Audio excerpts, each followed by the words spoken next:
Welcome to session 1 of Motivating Reluctant Learners. In this course, we are going to brainstorm reasons why students may become reluctant or unmotivated to participate in instruction.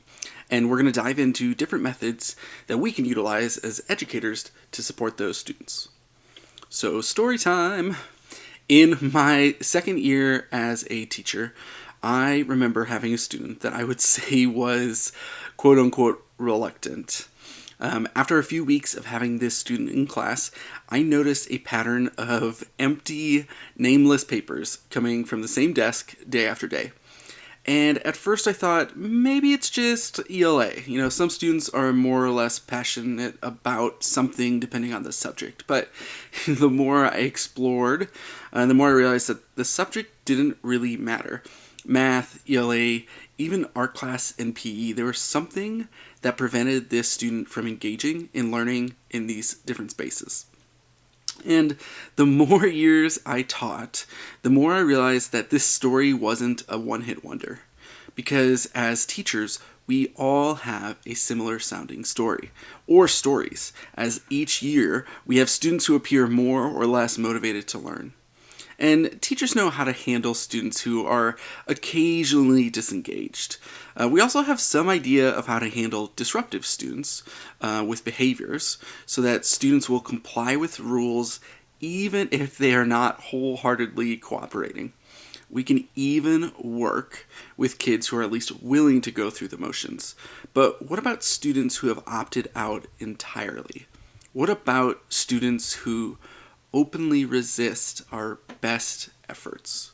So in this course, each week we are going to explore both the theory behind why students may be reluctant or seemingly unmotivated to learn within academic spaces, as well as different strategies we can do to try and support these students. What I talk about on these videos are going to more focus on the theory, while the weekly reading that we're going to be going through with our texts will focus instead on different strategies we can do to help our students. So, the first step I'm going to talk about this week in theory is going to try and understand motivation as an investment. What we call motivation in school is really a decision students make to invest their currencies in our classrooms. So students' knowledge, effort, abilities, and interests are different currencies. There are things of values that they can invest in order to obtain something that they want, whether it be additional knowledge or skill, satisfaction, validation, status, and so on. Through thinking of motivation through this lens, it becomes something actionable for us, and we can be seen as the decision that students make each and every day to invest one of those currencies in our classroom. And as adults, we have a portfolio of knowledge and skills that we've accumulated through our various experiences that we use as currencies as well. I can tell you the difference between a 9-iron and a driver when I use each of them. I can demonstrate how to make a halfway decent steak. I have also collected an array of anecdotes over the years that I can try and use for small talk, especially when I'm being introduced to people for the first time. So, what we know and what we can do makes us the people we are, but it also functions as a form of currency in various aspects of our life. So, my golf knowledge buys me some sports credibility with my golfing buddies. My cooking skills buys me praise from my kids at supper time. And my stories help me with small talk in situations where I may meet new people for the first time. We rely on these currencies to acquire new knowledge and skills, and also to access new experiences. But the same is true for students in our classroom. If they know vocabulary we're using to explain a new concept, they can follow the lesson. They can spend that currency of knowledge. If they know how to take excellent notes or have an effective study habit, they're also more likely to earn high marks on assessments. And if they're able to control their impulses and follow the classroom rules, then they can get through the school year with a clean behavior record. In the context of our classroom, though, there are four primary forms of currencies when we think about students and students spending. Well, we have knowledge. Knowledge is typically the type of currency valued most in schools. So students are measured by what they know, and what students know gives them access to other knowledge, and it gives them access to a greater understanding of concepts. But the kind of knowledge that functions as currency extends beyond that which is explicitly taught to include background knowledge and general cultural literacy, and we sometimes wrongly assume that our students have these things. The second type of knowledge is those soft skills, right? This is the second form of currency. And this type of currency includes the skills that students use to access classroom content and also to navigate school culture, such as study skills, organizational skills, time management. And if students don't have these soft skills, they have a much harder time learning and interacting in the classroom. The third type of currency that I want to talk about today are those social skills. And learning is socially meditated. We learn from it through and with others. So knowing how to forge and maintain relationships allows students to feel connected. It provides them with that sense of belonging, and it gives them access to others who can help them learn. Social skills involve, first, knowing how to read a social situation, and second, knowing what to say, to whom to say, when to say it, and how to say it so that they can get what they want from a situation. Students who lack this type of currency may have a difficult time training themselves to have goals in those situations. The final type of currency I want to talk about is network affiliations. This kind of hints at this idea of relationship currency. In a knowledge-based economy, who you know can perhaps be even more important than what you know, because through these connections, you gain access to more expertise and more knowledge base. And communicates social groups to which students belong to, also shapes their priorities. It gives them information on how to behave in various situations. It's important to stress, though, that these are just a subset of the vast depository of currencies that any individual student might possess. All of our students' knowledge, skills, and behaviors, their interest, abilities, expertise, preferences, talents, and anything else that makes them who they are, they have different values in different dimensions of their life. So at home, with friends, on the basketball court, in the dance studio, if they're online gaming, in social media settings, at church, and so on. The challenge for us as educators is to design lessons, use instructional strategies, and create a classroom climate in which everyone's currencies, teachers and students, are valued.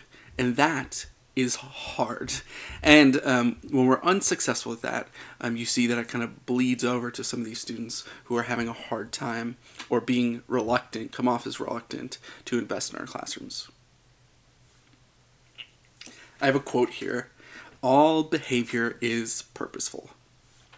Cognitive scientists agree that this quote is true. All behavior is purposeful. We do something because doing it will get us something that we want. For example, we might go to work every day because it gives us a paycheck, and we enjoy socializing with colleagues, or we derive satisfaction from helping students learn, or for a myriad of other reasons. And our students might turn in their homework for the same reason. They want a grade, or they want to meet our expectations or their parents' expectations. They may do it because they enjoy learning, or they believe that that homework will help them develop a set of skills that they desire, and so on and so forth. Our students might act out in class because they want attention. They want to exert control over their environment. They want to release frustration and tension. They want to get kicked out so they can hang out in the office all day. Or, again, for any other number of reasons. All behavior, good or bad, is purposeful. So for students, that choice to invest in a classroom is also purposeful. And students who do so expect a return on investment. They may study because they believe that doing so will help them earn an A. They may pay attention because they learn that doing so will help them earn the approval of their teachers or peers. They may complete a reading assignment because they are interested in the topic and they enjoy reading. But this decision is the source of most motivation issues in the classroom. Every day, currency is exchanged and negotiated in the classroom. And when we, teachers, can demonstrate the value of what we have to offer, whether it's additional skills or knowledge, good grades, approval, engagement, recognition, a new perspective, students will choose to invest in our classrooms.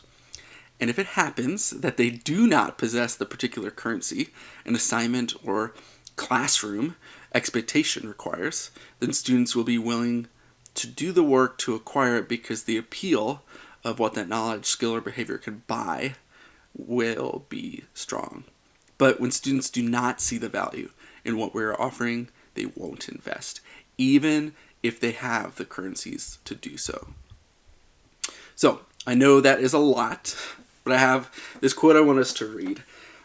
Our students' decision to invest in the classroom is directly related to whether they have the currency our assignments, activities, and broader academic or behavioral expectations are asking for, and whether or not they believe that that currency will help them achieve the desired outcome or meet a particular need. So while this decision is not always conscious, it is indeed a decision that every student makes.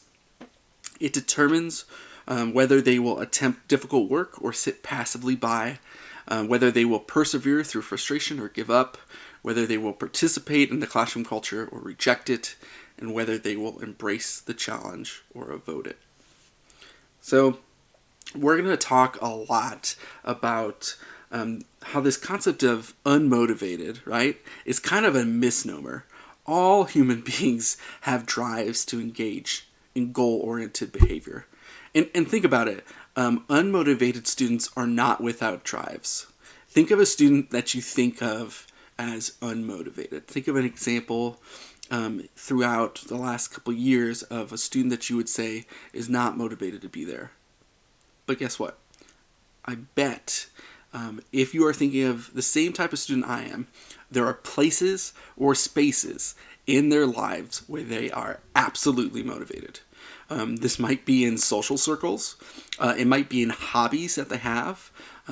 It's probably something outside of school, but they are not unmotivated 24 hours a day, 7 days a week. They are simply not motivated by what they are finding currently in their school setting. And it's not that they don't invest themselves in anything. It's that they may simply not be motivated by what they find in our classrooms. They're not currently motivated. They're reluctant learners, which means if we think of it like this, we have the power to help them. It becomes actionable.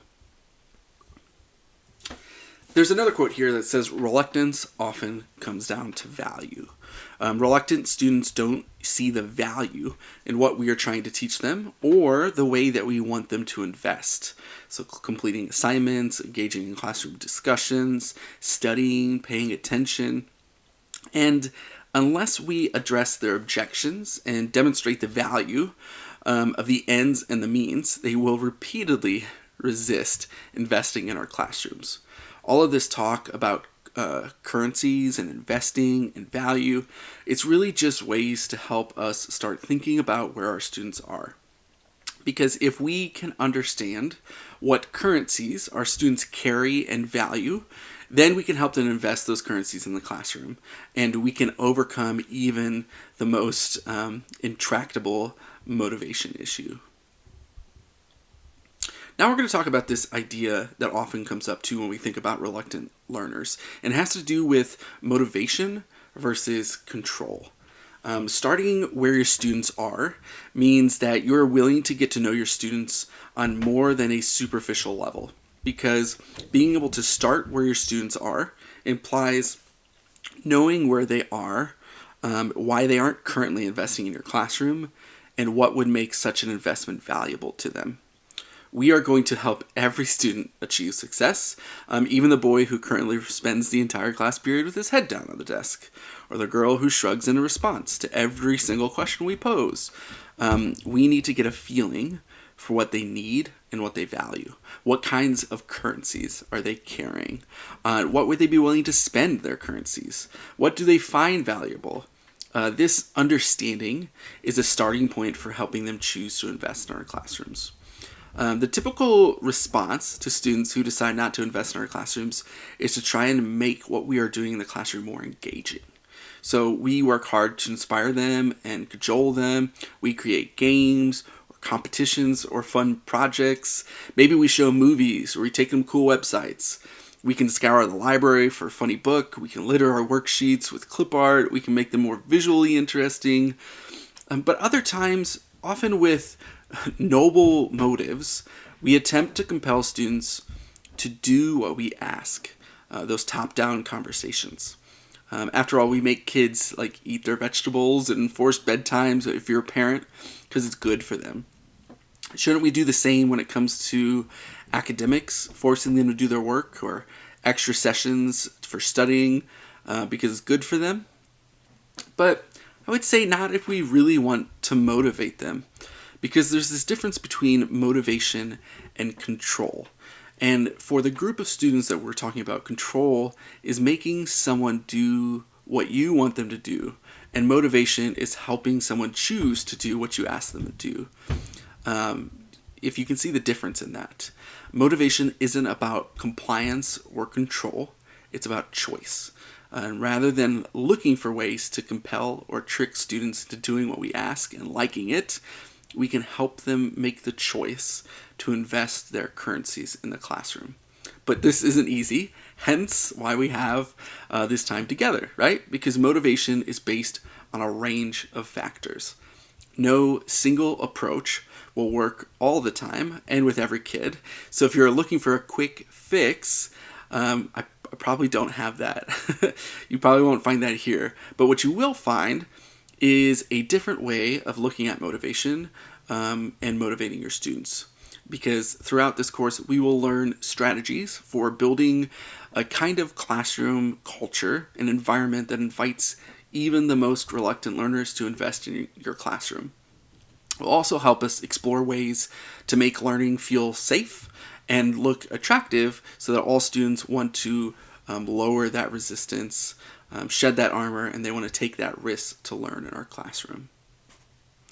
Whew. So we talked a lot in this session about theory behind motivation, and we're going to talk more about that.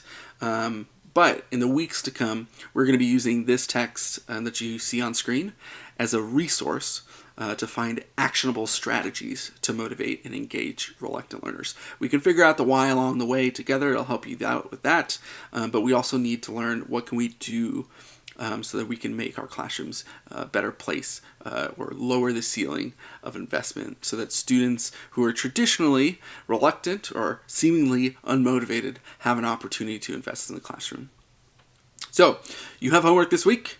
It's very easy. The first part of it is to find your text, get a copy of it in so you can use it and do the readings. The second part is an assignment that's inside Google Classroom. That is a reflection on how you view motivation and your initial beliefs in motivation and some of the examples you've had throughout your teaching career. Next week, we're going to do a little bit about that theory and application.